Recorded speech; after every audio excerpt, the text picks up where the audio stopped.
દિલ્હીના રામલીલા મેદાનમાં હજારોની મેદની વચ્ચે રેખા ગુપ્તાના સીએમ પદે શપથ. પ્રથમ વખત ધારાસભ્ય બનેલા રેખા ગુપ્તાએ દિલ્હીના મુખ્યપ્રધાન સાથે શપથ લીધા હતા. તેમની સાથે અન્ય 6 પ્રધાનોએ પણ શપથ લીધા હતા. દિલ્હીમાં 26 વર્ષ પછી ભાજપની સરકાર બની છે. ઐતિહાસિક રામલીલા મેદાનમાં આયોજિત શપથ ગ્રહણ સમારંભમાં વડાપ્રધાન નરેન્દ્ર મોદી, ટોચના ભાજપ અને એનડીએના નેતાઓ હાજર રહ્યા હતા. ગુપ્તા દિલ્હીના ચોથા મહિલા મુખ્યપ્રધાન બન્યા છે. આ અગાઉ કોંગ્રેસના શીલા દીક્ષિત, ભાજપના સુષ્મા સ્વરાજ અને આપના આતિશી દિલ્હીના મહિલા મુખ્યપ્રધાન રહી ચૂક્યા છે. શપથ લીધા પછી ગુપ્તાએ બપોરે દિલ્હી સચિવાલયમાં પોતાના કાર્યાલયનો ચાર્જ સંભાળી લીધો હતો. પોતાના કાર્યાલયનો ચાર્જ સંભાળ્યા પછી દિલ્હીના નવા મુખ્યપ્રધાન રેખા ગુપ્તાએ જણાવ્યું હતું કે વિકસિત દિલ્હીના મિશનને સફળ બનાવવા તે એક પણ દિવસ બગાડશે નહીં.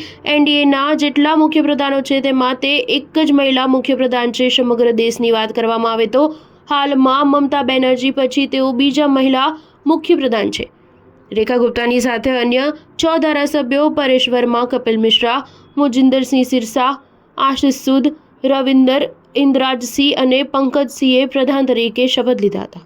આ પ્રસંગે રામલીલા મેદાનમાં 50,000થી વધુ લોકો એકત્ર થયા હતા. વડાપ્રધાને નવા મુખ્યપ્રધાનને અભિનંદન પાઠવતા જણાવ્યું હતું કે તે સંપૂર્ણ તાકાત સાથે દિલ્હીના વિકાસ માટે કાર્ય કરશે. આ પ્રસંગે મહારાષ્ટ્રના મુખ્યપ્રધાન દેવેન્દ્ર ફડણવીસ, આંધ્રપ્રદેશના મુખ્યપ્રધાન ચંદ્રબાબુ નાયડુ, ગોવાના મુખ્યપ્રધાન પ્રમોદ સાવંત, હરિયાણાના મુખ્યપ્રધાન નાયબ-સિંહ સૈની અને મેઘાલયના મુખ્યપ્રધાન કોનરાડ સંગમા હાજર રહ્યા હતા. કેન્દ્રીય પ્રધાનો અમિત શાહ, રાજનાથસિંહ, હરદીપ પુરી પણ હાજર રહ્યા હતા.